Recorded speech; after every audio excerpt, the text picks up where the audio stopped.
नमस्कार बंधुरा बंधुरा चलुन आज के आमी भिन्न स्वादेर भिन्न रेसिपि निये एसेछि। आमी एखाने सामान्य परिमाण माशरूम, गाजर, बेगुन, टमाटो, क्यापसिकाम, आलू, काँचा लंका, काँचा मटर और सीम बीज संगे क्यारी पाता नियेछि और नियेछि छोटो चामचेर 5 चामचेर मतो बेसन। प्रथमे आमी गरम तेले सामान्य हलुद और लवण निये नेब। आमी समस्त सब्जीगुलो हालका करे भेजे नेब।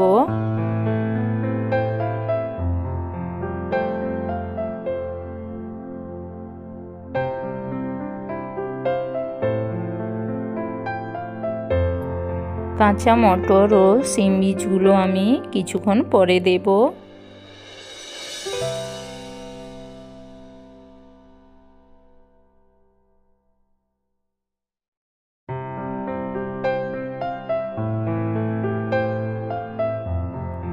सब्जीगुलो हालका भावे भेजे निয়েছি।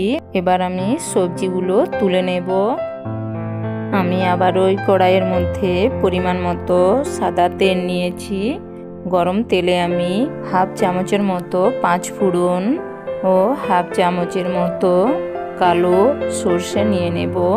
সঙ্গে দিয়ে দেব ক্যারি পাতা ও বেসন। আমি দিয়ে জাস্ট 1 মিনিটের মতো নাড়াচাড়া করে বেসন আমি ভেজে নেব তেলে।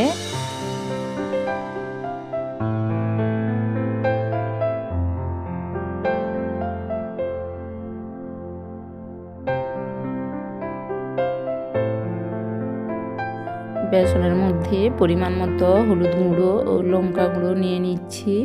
হালকা নাড়াচাড়া করে নেব। এর মধ্যে টমেটো কুচিগুলো নিয়ে নেব। আমি আবারও হালকা নাড়াচাড়া করে পরিমাণ মতো গরম জল নিয়ে নেব। বন্ধুরা ঠান্ডা জল নিলে হবে না, গরম জল নিতে হবে, একটু বেশি করেই নিতে হবে।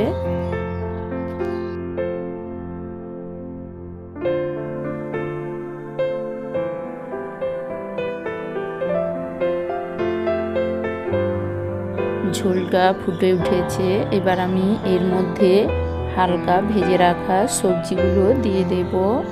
আমি আরও লো আঁচে 10 মিনিটের জন্য রান্না করে নেব। সামান্য পরিমাণ চিনি নিয়ে নেব, টিস্পুনের 1 চামচ, সঙ্গে হাফ চামচ, সঙ্গে ছোট চামচের হাফ চামচ জিরে গুঁড়ো ও হাফ চামচ ধনে গুঁড়ো নিয়ে নেব।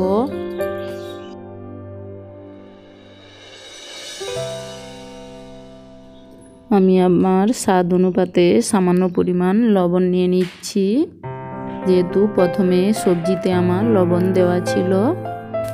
বন্ধুরা বেসন দিয়ে এই সবজিটা একবার বাড়িতে বানিয়ে খাবেন, দেখবেন খেতে খুবই সুস্বাদু এক রেসিপি।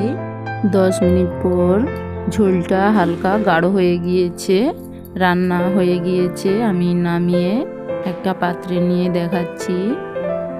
বন্ধুরা এইভাবে ভাতের সাথে এই সবজিটা একবার রান্না করে খেয়ে দেখবেন, আর অন্য কোনো সবজি লাগবে না। একেবারে সুস্বাস্থ্যকর রেসিপিটা যদি আপনাদের ভালো লাগে একটা লাইক করে দেবেন।